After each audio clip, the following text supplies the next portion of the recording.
ഹരി ഓം. സദാശിവസമാരംഭാം ശങ്കരാചാര്യമധ്യമാം അസ്മദാചാര്യപര്യന്താം വന്ദേ ഗുരുപരമ്പരാം. ശ്രീ ഗുരുമഹാശയായ.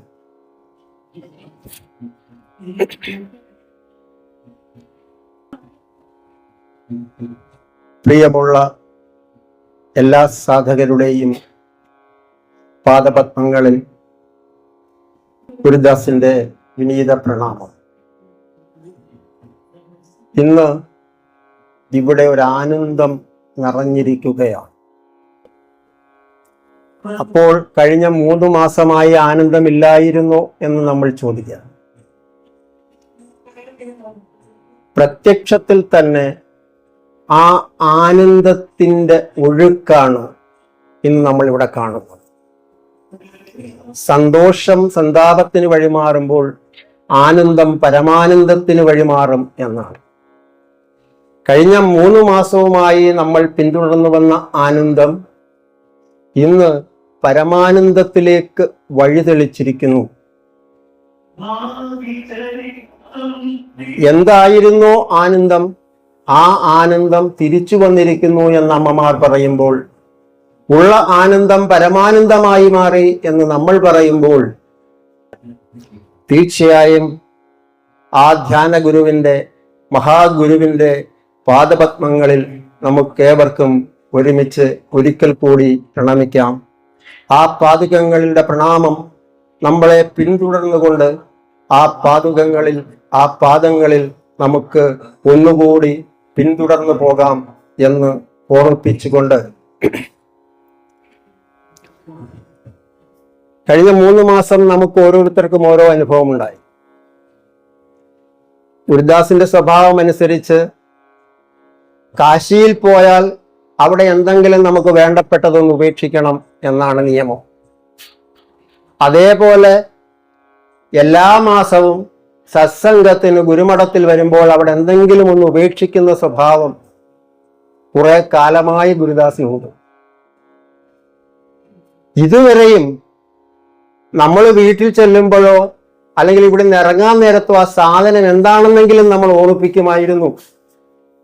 എന്നാൽ കഴിഞ്ഞ മാസം അതും സംഭവിച്ചില്ല. ഇന്ന് വെളുപ്പിന് തയ്യാറായി, എന്നാൽ നമുക്ക് പോകാം എന്ന് പറഞ്ഞ് നമ്മുടെ റോബ് നോക്കുകയാണ് നമ്മൾ. സാധാരണ എല്ലാ മാസവും ഇവിടുന്ന് ചെന്നാൽ പിറ്റേന്ന് രാവിലെ എന്തൊക്കെ പണികൾ ഉണ്ടെങ്കിലും അതെല്ലാം മാറ്റിവെച്ച് റോബ് കഴുകി ഉണക്കി രാത്രി കിടക്കാൻ നേരത്തേക്ക് അതൊന്ന് തേച്ച് വൃത്തിയാക്കി നമ്മുടെ അലമാരയിൽ കൊണ്ടുവയ്ക്കുന്ന ഒരു സ്വഭാവം നമുക്കുണ്ട്. സ്വാഭാവികമായും നമ്മൾ നോക്കുന്ന ആ അലമാരയിൽ ആ തട്ടിലേക്കാണ്. സാധനം അവിടെ ഇല്ല. എവിടെയെന്ന് യാതൊരു ഐഡിയയുമില്ല. അവസാനം സംഭവിച്ചത് 1 മണിക്കൂർ കൊണ്ട് ആ അലമാര മുഴുവൻ വൃത്തിയാക്കി അടുക്കി പറക്കി വെച്ചു എന്നുള്ളതാണ്. പിന്നെ ആശ്രയം എന്താണെന്ന് ചോദിച്ചാൽ ഗുരുവിന്റെ പാദപത്മങ്ങളിലേക്ക് വരിക, അതല്ലാതെ വേറെ മാർഗമില്ല. അപ്പൊ തൊട്ടടുത്തൊരാളുണ്ട്, ബാലുജി നമ്മൾ വിളിച്ചു, ആ എന്താ ഹരിച്ചതാ, ഒരു റോബ് വാടകയ്ക്ക് തരാൻ പറ്റുമോ? അപ്പൊ ചോദിച്ചു അതെന്ത് പറ്റി? അല്ല, ഞാൻ ഇവിടെ നോക്കിയിട്ട് കാണുന്നില്ല. കുഴപ്പമില്ല, റോബ് ഇവിടെ ഉണ്ട്, പോരെ. നമ്മൾ പറഞ്ഞു വന്നത്, അങ്ങനെ ഒരു അവസ്ഥാവിശേഷം ഗുരുവിന്റെ പ്രത്യക്ഷ സാന്നിധ്യം നമ്മളിലേക്ക് പടർത്തുകയാണ്. നമ്മൾ എന്താണ് മറന്നതെന്നോ എന്താണ് ഓർത്തതെന്നോ നമുക്ക് തിരിച്ചറിയാൻ പറ്റാത്ത ഒരു ഭാവത്തിലേക്ക് ഒരു സാധകനെ കൊണ്ടെത്തിക്കുകയാണ് ആ പ്രത്യക്ഷ സാന്നിധ്യം. നമ്മൾ എന്തൊക്കെ പറഞ്ഞാലും, എല്ലാ ചരാചരങ്ങളിലും നിറഞ്ഞിരിക്കുന്നതാണ് ആ സാന്നിധ്യമെന്ന് നമ്മൾ പറഞ്ഞാലും, നമുക്ക് ഓരോ നിമിഷവും അത് അനുഭവവേദ്യമാണ് എന്ന് നമ്മൾ പറഞ്ഞാലും, ആ സാന്നിധ്യം, പ്രത്യക്ഷ സാന്നിധ്യം നമുക്ക് നൽകുന്നത് വല്ലാത്തൊരു സുരക്ഷിത ബോധമാണ്. 3 മാസങ്ങൾക്ക് ശേഷം അത് നമുക്ക് അനുഭവിക്കുമ്പോൾ ഉണ്ടാകുന്ന ആ പരമമായ ആനന്ദത്തിന്, ആ അവബോധത്തിന്റെ പ്രത്യക്ഷ സാന്നിധ്യത്തിന് നന്ദി പറഞ്ഞുകൊണ്ട്, നന്ദി പറയുന്നത് നന്ദികേടാണ്. കാരണം നമ്മളെ ചുമന്നുകൊണ്ട് പോകുന്ന ഒരാളുടെ അടുത്ത് കൊള്ളാം എന്ന് പറയുന്നത് പോലെയാണ് നമ്മൾ നന്ദി പറയുന്നത്. എല്ലാം സഹിച്ചും ക്ഷമിച്ചും 7 കടലും കടന്ന് അവിടെ ചെന്ന് അവരെ വിശുദ്ധരാക്കി തിരിച്ചു വരുന്ന ഗുരു, ആ ഗുരുവിന്റെ മുമ്പിൽ നമ്മൾ നന്ദി പറഞ്ഞാൽ അത് നല്ല നന്ദികേടാകും എന്നുള്ള കാര്യത്തിൽ ഒരു സംശയവുമില്ല. അതുകൊണ്ട് തന്നെ ആ പാദപത്മങ്ങളിലേക്ക് വീണ്ടും നമുക്ക് സമർപ്പണം ചെയ്തുകൊണ്ട് നമ്മുടെ സാധന, നേരത്തെ നമ്മുടെ ടോക്കിൽ പറഞ്ഞതുപോലെ, സാധന മുടങ്ങുന്നില്ല, നാം മുടക്കുകയാണ്. എത്ര നാൾ നമ്മളിൽ അഹം നിലനിൽക്കുന്നോ അത്രയും നാൾ ഈ സാധന നമ്മൾ മുടക്കാൻ വേണ്ടി നമ്മൾ പല ന്യായങ്ങളും കണ്ടെത്തും. അതുകൊണ്ട് ആഹത്തെ അല്പം മാറ്റി വെച്ചുകൊണ്ട് സാധന മുടങ്ങുന്നതല്ല മുടക്കുന്നതാണ് എന്ന പരമമായ അറിവ് സമ്പാദിച്ചുകൊണ്ട് ഇതുവരെ നാം ചെയ്ത സാധനയാണ് നമുക്കുള്ള ആകെ മൂലധനം എന്ന് തിരിച്ചറിഞ്ഞുകൊണ്ട് ഓരോ സാധകനും അവന്റെ വഴിയിൽ കൂടുതൽ മുൻപോട്ട് പോകുവാൻ നമ്മളുടെ ഗുരു നമ്മളെ അനുഗ്രഹിക്കട്ടെ എന്ന് മാത്രം ഈ അവസരത്തിൽ അപേക്ഷിച്ചുകൊണ്ട് നമ്മൾ വീണ്ടും മീരാഭായിയിലേക്ക് പോവുകയാണ്.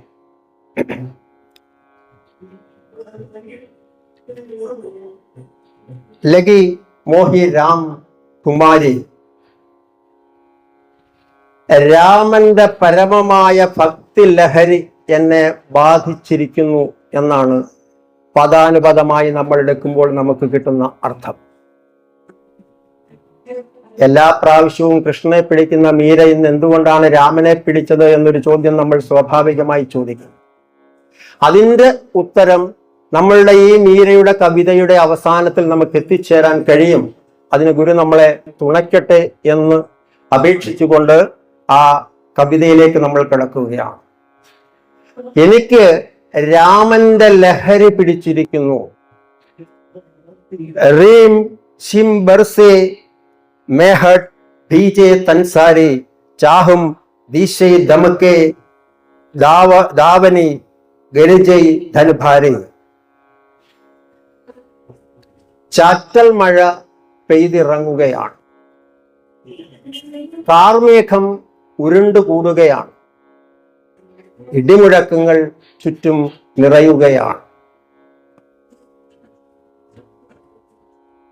സാധാരണ രീതിയിൽ കാർമേഘങ്ങൾ ഉരുണ്ടുകൂടണം, ഇടിമുഴക്കങ്ങൾ നിറയണം, അപ്പോഴാണ് മഴയുണ്ടാവുക. ഇവിടെ മീരയ്ക്ക് അനുഭവപ്പെടുന്നത് നേരെ തിരിച്ചാണ്.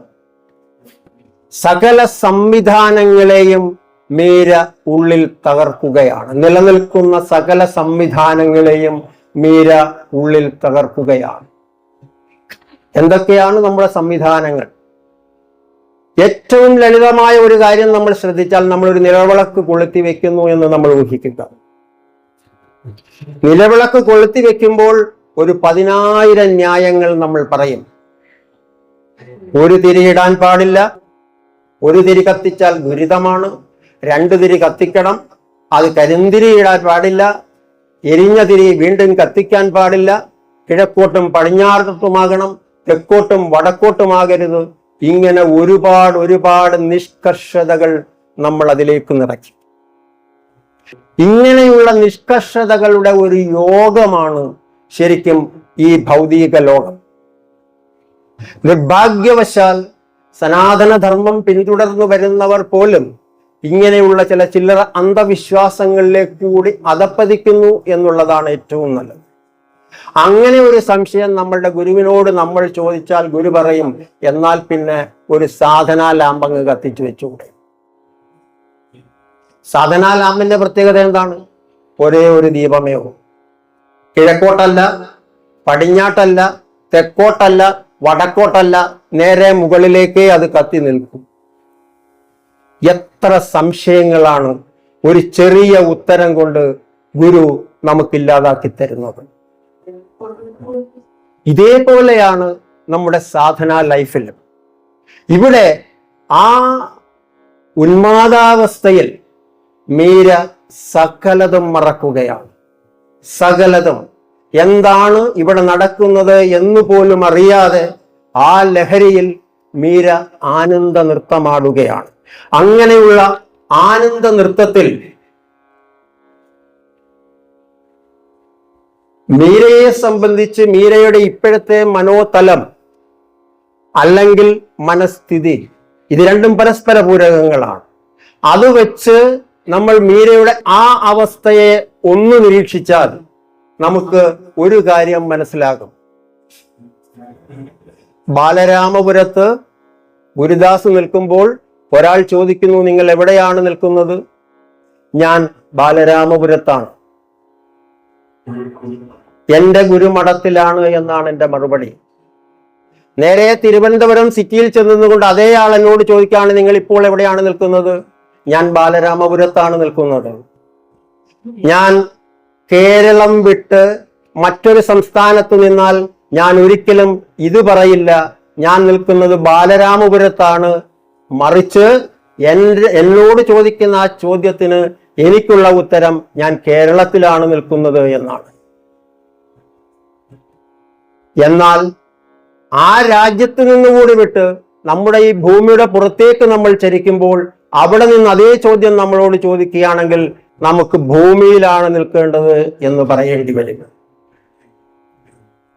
കുറച്ചുകൂടി വിശാലമായി ഈ ബ്രഹ്മാണ്ടത്തിലുള്ള ആയിരക്കണക്കിന് സൗരയൂഥങ്ങളിൽ എവിടെ നിന്നോ ഒരാൾ നമ്മളോട് ചോദിക്കുകയാണ്, ഗുരുദാസേ നീ എവിടെയാണ് നിൽക്കുന്നത് എന്ന് ചോദിച്ചാൽ, പണ്ട് സാക്ഷാൽ ശ്രീകൃഷ്ണനെ കാണാൻ ഗോലോക വൃന്ദാവനത്തിലെത്തിയ ത്രിമൂർത്തികളുടെ അവസ്ഥയാവും നമ്മളുടേത്. ആ ഗോലോക വൃന്ദാവനത്തിന്റെ കാവൽക്കാരൻ വന്ന് ത്രിമൂർത്തികളുടെ അടുത്ത് ചോദിച്ചു, നിങ്ങൾ എവിടുന്നാണ് വരുന്നത്? അപ്പോൾ പറഞ്ഞു, ഭൂമിയുണ്ട്, ഭൂമിയിൽ സ്വർഗമുണ്ട്, നരകമുണ്ട്, ഞങ്ങൾ അവിടുന്നാണ് വരുന്നത് എന്ന് ചോദിച്ചപ്പോൾ ആ കാവൽക്കാരൻ തിരിച്ചു ചോദിച്ചു, ഏത് ഭൂമി? ഏത് ഭൂമിയിൽ നിന്നാണ് വരുന്നത് എന്ന് ചോദിച്ചപ്പോഴാണ്, എവിടെയാണോ വാമനാവതാരം ഉണ്ടായത്, എവിടെയാണോ രാമാവതാരം ഉണ്ടായത്, ആ ഭൂമിയിൽ നിന്നാണ് ഞങ്ങൾ വരുന്നത് എന്ന് പറഞ്ഞപ്പോഴാണ് അവിടുത്തെ കാവൽക്കാരന് പോലും മനസ്സിലായത് ഇങ്ങനെ ഒരു ഭൂമി ഉണ്ട് എന്നുള്ള കാര്യം.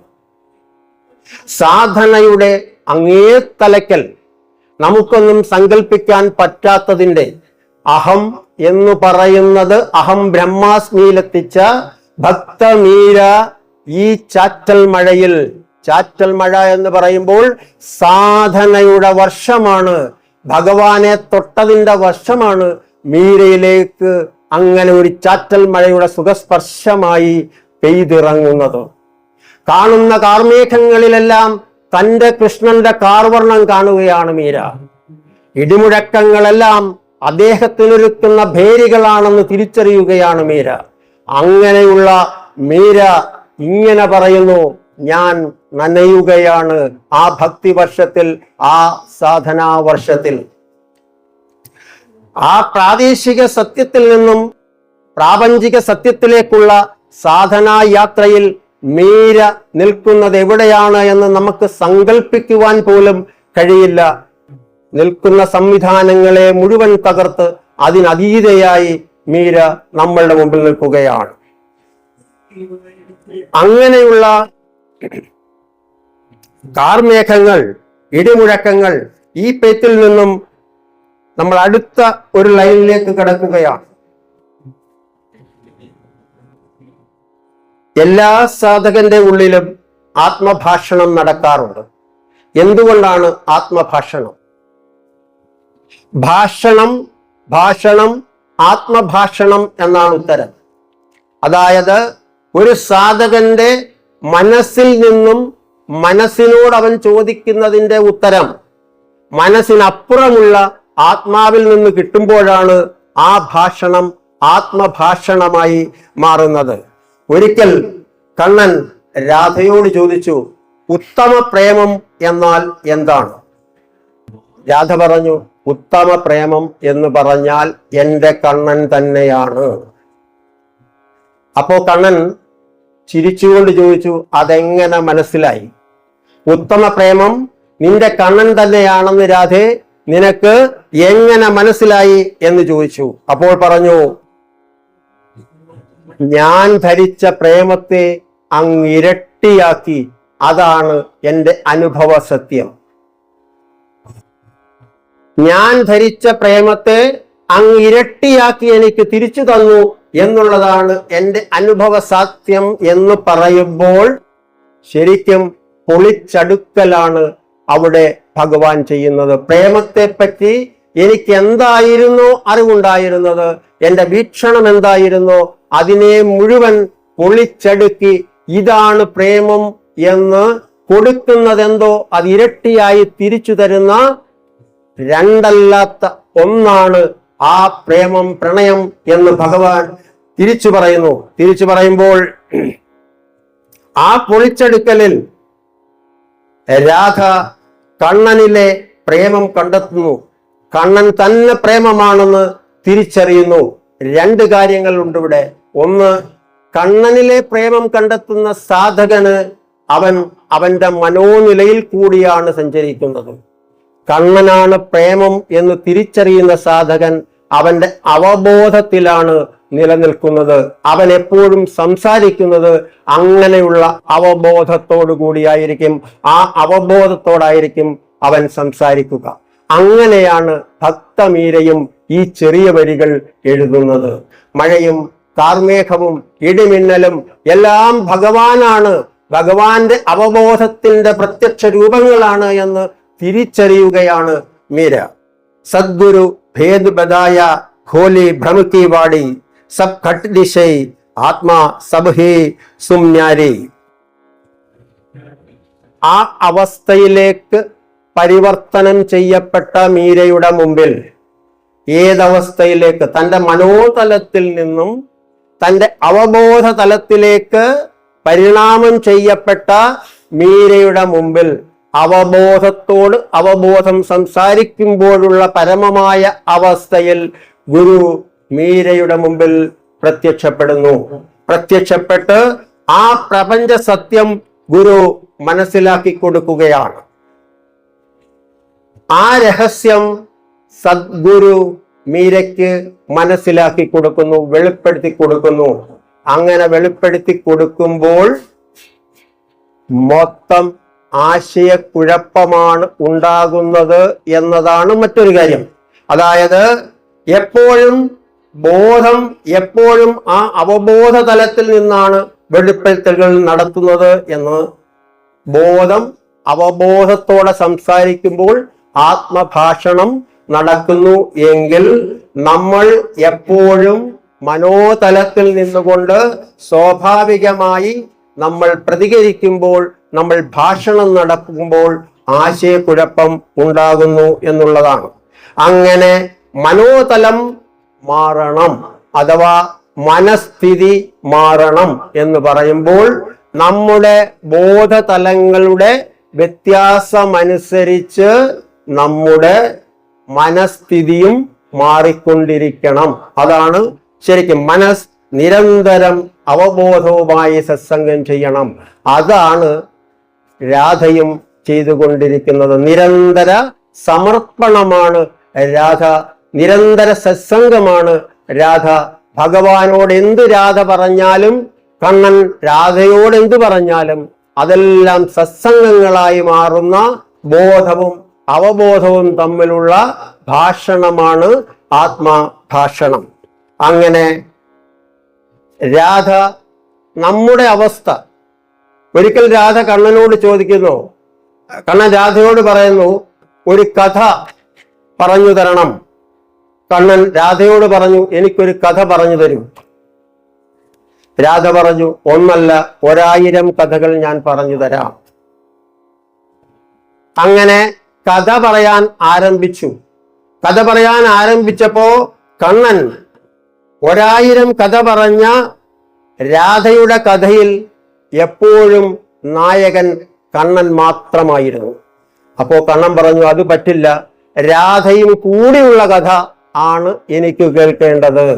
രാധ എത്ര കഥ പറഞ്ഞാലും അതിൽ കണ്ണനോടൊപ്പം രാധയും ഉണ്ടാകണം എന്നാണ് കണ്ണൻ വെച്ച ഡിമാൻഡ്. 1000 കഥകൾ പറഞ്ഞ് അവസാനം രാധയോട് കണ്ണൻ ചോദിച്ചു, എവിടെ രാധ, എവിടെ എന്ന് ചോദിക്കുമ്പോൾ ഒരേ ഒരു ഉത്തരം രാധയ്ക്ക്, ഇതെല്ലാം നടക്കുന്നത് രാധയിൽ തന്നെയാണ്. രാധയില്ലാതെ കഥയില്ല. കണ്ണൻ നടക്കുന്നതും എടുക്കുന്നതും കൊടുക്കുന്നതും കഴിക്കുന്നതും എല്ലാം എന്തൊക്കെ ഇവിടെ നടക്കുന്നോ അതെല്ലാം രാധയിൽ തന്നെയാണ് നടക്കുന്നത് എന്ന രാധയുടെ ഉത്തരം കണ്ണനെ കൊണ്ട് വീണ്ടും വിളിപ്പിച്ചു, രാധേ രാധേ. അങ്ങനെയുള്ള ആ സദ്ഗുരുവിന്റെ സത്വചനത്തെ വെളിപ്പെടുത്തലിന് നമ്മുടെ ബോധതലത്തിൽ നിന്ന് അവബോധ തലത്തിലേക്ക് സംസാരിക്കുന്ന രീതിയിലേക്ക് നമ്മുടെ സാധന നമ്മൾ വളർത്തിയെടുത്താൽ എന്തായിരുന്നു ആ വെളിപ്പെടുത്തൽ എന്ന് നമുക്ക് മനസ്സിലാകും. അത് ഗുരുദാസിന് പറഞ്ഞു തരാൻ പറ്റുന്നതല്ല. അവബോധം ബോധത്തോട് എന്താണോ വെളിപ്പെടുത്തുന്നത് എന്നുള്ളത് നമ്മുടെ ബോധതലത്തെയും മനോതലത്തെയും അതുമൂലമുണ്ടാകുന്ന മനോസ്ഥിതിയെയും ആശ്രയിച്ചിരിക്കും. എപ്പോഴും അവബോധം നമ്മളോട് സംസാരിക്കുമ്പോൾ നമ്മുടെ ബോധതലത്തിനുള്ള മറുപടിയായിരിക്കും ആ അവബോധം ഗുരു നമ്മൾക്ക് ചൊരിഞ്ഞു തരുന്നത് എന്ന് നമ്മൾ അറിഞ്ഞിരിക്കണം. അങ്ങനെ എന്തുകൊണ്ട് അല്ലെങ്കിൽ എങ്ങനെയാണ് അത് നിലനിർത്തുന്നത് എന്ന് ചോദിച്ചാൽ നിരന്തര സ്മരണയായി നമ്മൾ മാറണം. ഗുരുവിനോടുള്ള നിരന്തര സ്മരണ. രാധ നമുക്കറിയാം, എവിടെ പോയാലും എന്തു ചെയ്താലും എല്ലാം കണ്ണന് വേണ്ടി ചെയ്യുന്നു, കണ്ണന് വേണ്ടി നൃത്തം ചെയ്യുന്നു എന്നുള്ളതല്ലാതെ മറ്റൊരു സങ്കല്പം പോലും രാധയ്ക്കുണ്ടായിരുന്നില്ല. അങ്ങനെ രാധയുടെ കൂട്ട് നിരന്തര സ്മരണയായി ഓരോ സാധകനും പരിണമിച്ചാൽ ആ വിശ്വസത്യം ഗുരു നമ്മളിലേക്ക് പകർന്നു നൽകും.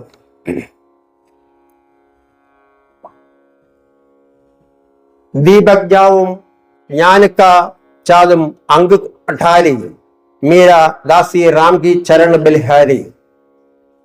അങ്ങനെ ബോധം അവബോധത്തോട് സംസാരിക്കുന്ന ആ നിർണായകമായ മുഹൂർത്തത്തിൽ ആ ദീപം ആരാണോ നമ്മളോട് സംസാരിച്ചത്, ആരാണോ നമ്മളുടെ അവബോധത്തെ കണ്ടെത്തിയത്, ആ അവബോധത്തിൽ ആ പരമമായ ദീപം, നേരത്തെ പറഞ്ഞ സാധക വെളിച്ചം നമ്മളുടെ ഉള്ളിൽ തെളിയും. അതാണ് മീര പറഞ്ഞത്, അറിവിന്റെ വിളക്കായി ഞാൻ പരിണമിച്ചിരിക്കുന്നു, ജ്ഞാനത്തിന്റെ ദീപമായി, ജ്ഞാനജ്വാലയായി ഞാൻ പരിണമിച്ചിരിക്കുന്നു. അതുകൊണ്ട് ഞാൻ കൃഷ്ണന്റെ മുമ്പിൽ, എൻ്റെ കണ്ണന്റെ മുമ്പിൽ, എൻ്റെ പതിയുടെ മുമ്പിൽ ഞാൻ എന്നെ സ്വയം ബലിയർപ്പിക്കുന്നു. മീര ദാസി രാംകി ചരൺ ബലിഹാരി. സ്വയം സമർപ്പിക്കുന്നു, ജ്ഞാനദീപത്തിന് മുമ്പിൽ എന്നെ ബലി അർപ്പിക്കുന്നു എന്നാണ് മീര പറഞ്ഞു വെക്കുന്നത്.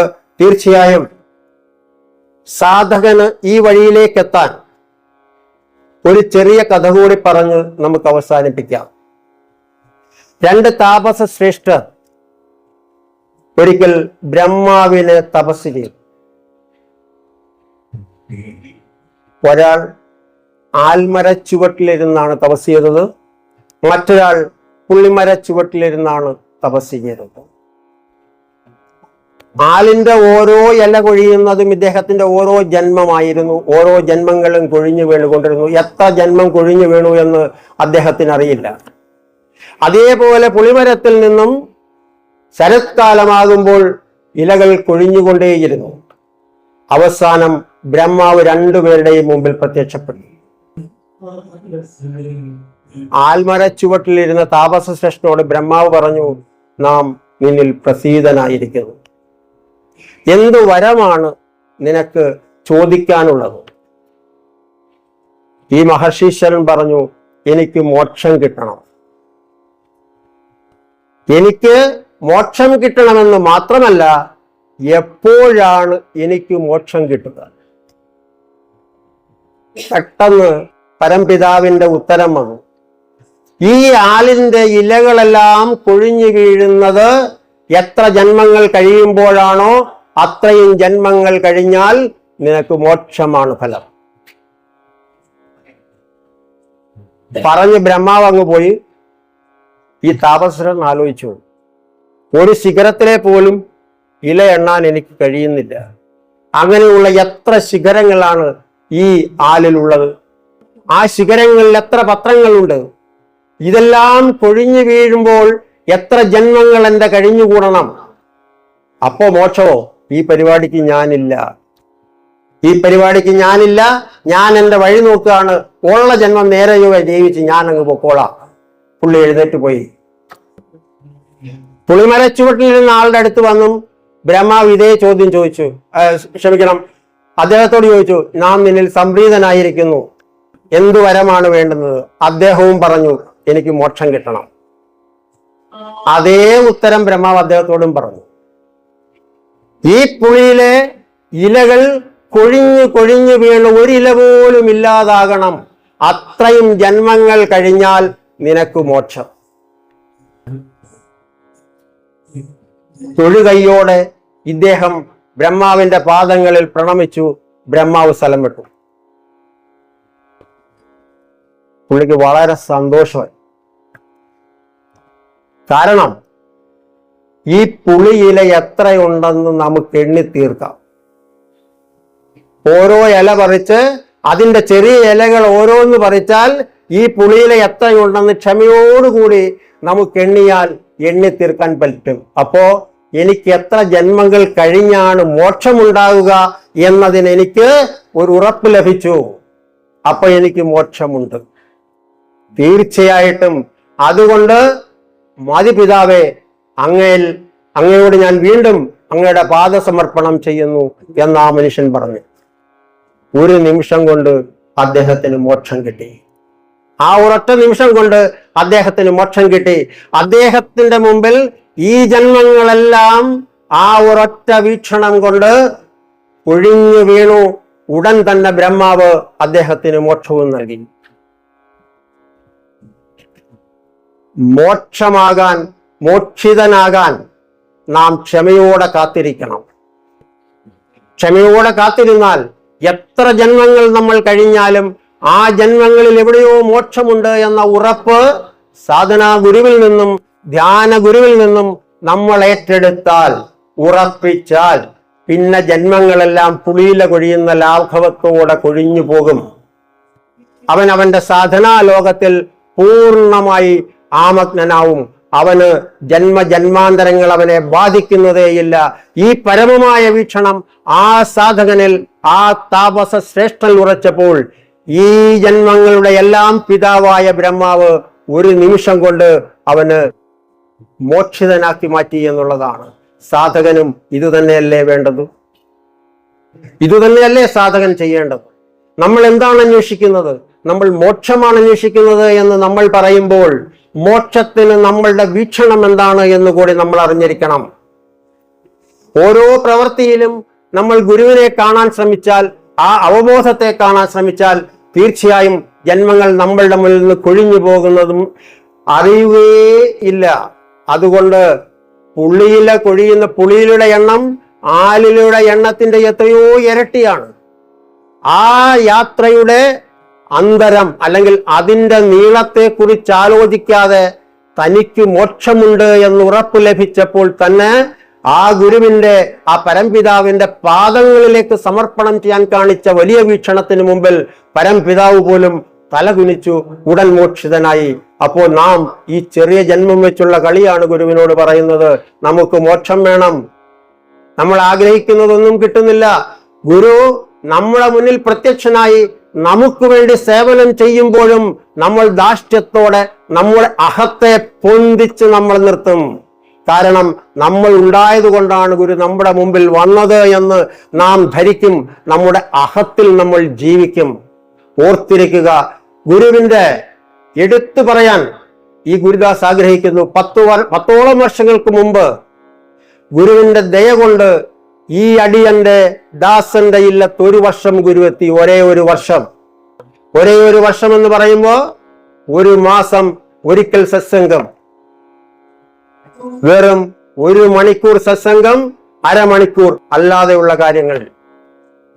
12 മണിക്കൂർ സത്സംഗം 10 വർഷങ്ങൾക്ക് മുമ്പ് ലഭിച്ച ഭാഗ്യവാനാണ് ദാസനെങ്കിൽ ആ ഭാഗ്യമാണ് ദാസനെ ഇന്നും ഇവിടെ ഈ മഹാസാധകരുടെ മുമ്പിൽ ഇരുത്തുന്നത് എന്ന് ഒന്നുകൂടി തല കുമ്പിട്ടുകൊണ്ട് ഞാൻ ഈ അവസരത്തിൽ വെളിപ്പെടുത്തുകയാണ്. അപ്പോൾ ഓർത്തു നോക്കുക, ഈ വിശ്വത്തിനു വേണ്ടി, ഈ ലോകത്തിനു വേണ്ടി തന്റെ 90 ദിവസങ്ങൾ ഈ ലോകത്തിന് സമർപ്പിക്കേണ്ട മഹാഗുരു 7 കടലും കടന്ന് അങ്ങ് ന്യൂസിലാൻഡിലെത്തി ആ 90 ദിവസം അവിടുത്തെ സാധകർക്കായി തിരിച്ചു കൊടുക്കുമ്പോൾ ഒരു വേലക്കാരനെ പോലെ തന്റെ സാധകരെ മുഴുവൻ ഉയർത്തണമെന്ന ദൃഢനിശ്ചയത്തോടുകൂടി, ഭാഷ വേറെ, സംസ്കാരം വേറെ, എല്ലാ ദേശം വേറെ, ആ അലകടലിൽ ഗുരു ശാന്തനായി നിന്നുകൊണ്ട് തന്റെ മുമ്പിലെത്തുന്ന ഓരോ സാധകനെയും 3 മാസം കൊണ്ട്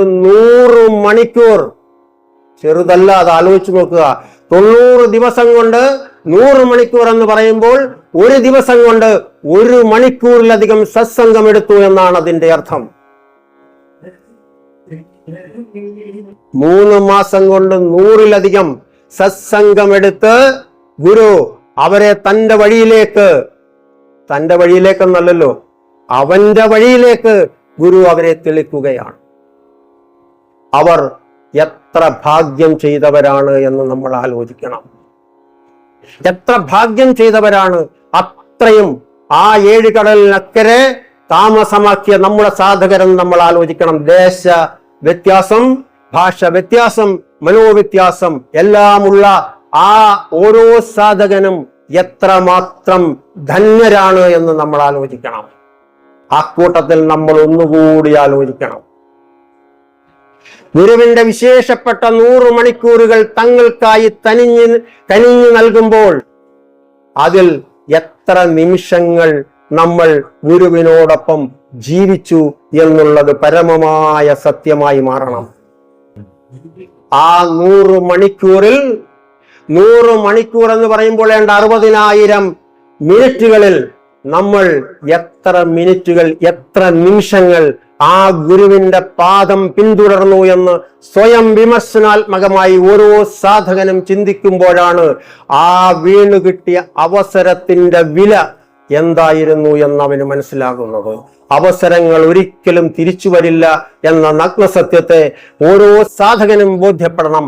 അങ്ങനെ ബോധ്യപ്പെട്ടുകൊണ്ട് ഒരു വേലക്കാരിയുടെ മനസ്സ് വെച്ചുകൊണ്ടാണ് മീര പറയുന്നത്, ഞാൻ രാമ നിന്നിൽ സ്വയം സമർപ്പിക്കുന്നു. ഞാൻ എൻ്റെ ജോലികളെല്ലാം ചെയ്യുമ്പോഴും, ഞാൻ എൻ്റെ ജോലി ചെയ്യുമ്പോഴും, ഞാൻ എൻ്റെ വിദ്യ അഭ്യസിക്കുമ്പോഴും, ഞാൻ എൻ്റെ ഗൃഹജോലികൾ ചെയ്യുമ്പോഴുമൊക്കെ ഞാൻ ഇത് തിരിച്ചറിയുന്നു. ശരിക്കും ഞാൻ നിന്നിലാണ്, നിന്റെ ഗ്രഹത്തിലാണ് എന്റെ വാസം. പക്ഷേ ഇവിടെ എനിക്ക് വൃത്തിയാക്കേണ്ടതുണ്ട്. അതുകൊണ്ട് ഒരു സാക്ഷിഭാവത്തോടുകൂടി ഒരു വേലക്കാരിയായി നിന്നുകൊണ്ട് ഈ ഗ്രഹം ഞാൻ അടിച്ചു വായുകയാണ്. അങ്ങയുടെ ഈ സാന്നിധ്യമാണ് എനിക്ക് ലഭിക്കുന്ന ഏറ്റവും മഹനീയമായ സാന്നിധ്യം എന്ന വലിയ തിരിച്ചറിവോടുകൂടിയാണ് മീര രാമന് മുമ്പിൽ ബലിയർപ്പിക്കുന്നത്. അങ്ങനെ ബലിയർപ്പിക്കണമെങ്കിൽ സാധകൻ 4 കൂട്ടം കാര്യങ്ങൾ ഒഴിവാക്കിയേ പറ്റൂ. 1 അവന്റെ സാഹചര്യം, 2 സ്വയം വിശകലനം അല്ലെങ്കിൽ വ്യാഖ്യാനം, സ്വയം വ്യാഖ്യാനം ചെയ്യുക, ഭയാശങ്കകൾ. ഇങ്ങനെയുള്ള 4 കാര്യങ്ങളെ നമ്മൾ മാറ്റി നിർത്തണം. സാഹചര്യം നമുക്കറിയാം. കുരുക്ഷേത്ര യുദ്ധത്തിൽ അർജുനൻ ശ്രീകൃഷ്ണന്റെ മുമ്പിൽ നിൽക്കുമ്പോൾ അർജുനന് മുമ്പിൽ ഈ 4 സാഹചര്യങ്ങളും ഉണ്ടായിരുന്നു, 4 കാര്യങ്ങളും ഉണ്ടായിരുന്നു. 1 സാഹചര്യം. അർജുനനെ ഈ യുദ്ധത്തിലേക്ക് നയിച്ച സാഹചര്യം വ്യക്തമായി അർജുനൻ അറിയാമായിരുന്നു. ഒന്നുകൂടി അർജുനൻ അറിയാമായിരുന്നു, ഈ സാഹചര്യങ്ങളൊന്നും സൃഷ്ടിച്ചത് താനല്ല എന്ന്. അർജുനന് ഭയാശങ്കകൾ ഉണ്ടായിരുന്നു. തന്റെ ബന്ധുക്കളെ തനിക്ക് വധിക്കേണ്ടി വരും, അതിനുള്ള ഭയാശങ്കകൾ, അതിന്റെ കർമ്മദോഷങ്ങൾ തന്നെ ബാധിക്കില്ലേ എന്ന ചിന്ത. അങ്ങനെ ഭയാശങ്കകൾ അർജുനനെ ബാധിച്ചപ്പോൾ ആകെ അർജുനൻ ആശയക്കുഴപ്പത്തിലായി. ഇതെല്ലാം എന്തുകൊണ്ടാണ് അർജുനൻ സംഭവിച്ചത്? ഞാൻ എന്റെ സാഹചര്യത്തിൽ നിലനിൽക്കുന്നു, എനിക്ക് ഭയാശങ്കകളുണ്ട്, എല്ലാം എനിക്കാണ് എന്ന സങ്കല്പത്തിൽ അർജുനൻ നിലനിന്നപ്പോൾ അർജുനൻ മൊത്തത്തിൽ ആശയക്കുഴപ്പത്തിലായി. ഭഗവാൻ ഗീത ഉപദേശിച്ചു കഴിഞ്ഞപ്പോൾ അർജുനൻ ഇത് മനസ്സിലായി, ഞാൻ കൊന്നില്ലെങ്കിൽ ഭഗവാൻ കൊല്ലും. നടക്കേണ്ടതാണ് ഈ ക്രിയകൾ, കർമ്മങ്ങൾ. എങ്കിൽ പിന്നെ എന്റെ ചുമതലയിലുള്ള കർമ്മങ്ങളെ ഞാൻ തന്നെ ചെയ്യണം. അധർമ്മത്തിന്റെ മുഖം മൂടി ധരിച്ച എല്ലാവരും എനിക്കൊരുപോലെയാണ്. അതുകൊണ്ട് ധർമ്മം പുനഃസ്ഥാപിക്കണമെന്ന് അർജുനന് ഗീതാഖ്യാനം നൽകിക്കൊണ്ട് ഭഗവാൻ അങ്ങനെ ഒരു വലിയ സ്മരണ ഉണർത്തിയപ്പോ കുരുക്ഷേത്ര യുദ്ധം നടന്നു. ധർമ്മം വീണ്ടും പുനഃസ്ഥാപിക്കപ്പെട്ടു. നമ്മുടെ ഉള്ളിൽ നടക്കുന്ന ഈ കുരുക്ഷേത്ര യുദ്ധത്തിൽ നമ്മൾ ആ സമർപ്പണം ചെയ്യണം. എന്റെയല്ല സാഹചര്യം, എന്റെയല്ല ഈ ഭയാശങ്കകൾ, എന്റെയല്ല ഈ ആശയക്കുഴപ്പം, ഇതെല്ലാം എന്റെ മനസ്സ് എന്നിൽ സൃഷ്ടിക്കുന്നതാണ് എന്ന നഗ്നസത്യം തിരിച്ചറിഞ്ഞുകൊണ്ട് ആ ഭഗവാനിൽ എന്നിൽ ജ്വലിക്കുന്ന കർമ്മദീപത്തിലേക്ക് നാം സമർപ്പണം ചെയ്താൽ ഒരു സംശയവുമില്ല, നമ്മളിലെ അർജുനൻ ഉണർന്നെഴുന്നേൽക്കും. അങ്ങനെ എഴുന്നേൽക്കണമെങ്കിൽ ഒരു കാര്യം കൂടി നമ്മൾ ചെയ്യണം. പാഞ്ചാലി വസ്ത്രാക്ഷേപം നടക്കുന്നു. കുരുസഭയിൽ പാഞ്ചാലി വസ്ത്രാക്ഷേപം നടക്കുന്നു. അവിടെ ഇരിക്കുന്ന ഭീഷ്മ പിതാമഹൻ മുതൽ ധർമ്മപുത്രർ വരെയുള്ളവർ, ധർമ്മത്തെ ഇലകീറി വ്യാഖ്യാനിക്കുന്ന ധർമ്മപുത്രർ വരെ ആ ഇഴകീറ്റലിൽ തലകുനിച്ചിരിക്കുകയാണ് ധർമ്മത്തിന്റെ പേരിൽ. പാഞ്ചാലി ഭഗവാനെ വിളിച്ചു, ഗോപാല, കേശവ, മാധവ, എല്ലാ വിളികളും വിളിച്ചിട്ടും ഭഗവാൻ എത്തുന്നില്ല. തന്റെ മുന്നിൽ അവശേഷിക്കുന്ന വിലയേറിയ നിമിഷങ്ങൾ. അവസാനം പാഞ്ചാലി ഇങ്ങനെ വിളിച്ചു, എന്റെ ഹൃദയേശ്വര.